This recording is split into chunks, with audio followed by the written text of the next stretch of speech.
Tinawid ko ang ilog kasama si Mother upang ako'y makibagong taon ng kalamay.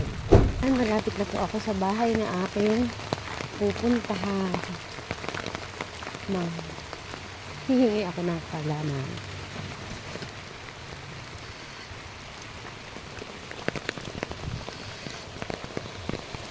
Bye din na po kami ni Mother sa bahay.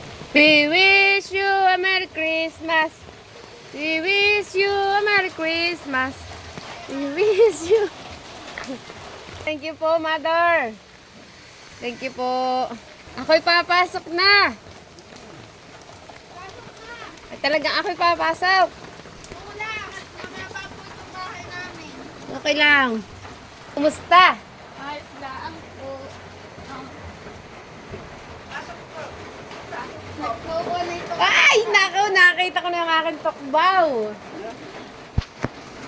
At ito po si Ate Mercy. May dala-dala na siyang, alam niya na ang gagawin. Sabi ni Mother, nagpunta kay Ate Wenny. Iyo, talagang ako sumama pananapat. At ang gusto kong makakuha ka lang. Ay, doon ka na isa.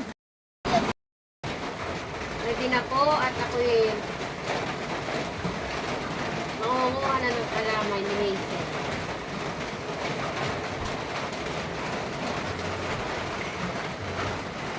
Ayan. Kumuha na nga po ako ng dahon at inilagay sa ilalim ng kutsilyo upang ito ay mabilis kong mahiwa at maihiwalay sa kalamay.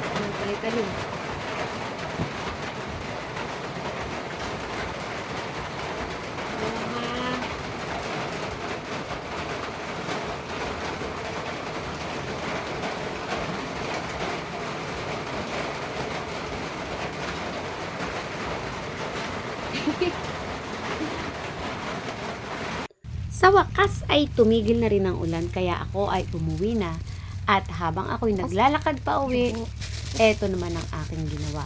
Ang manguha ng pako na ilalagay sa isdang ipinahingi nila sa akin.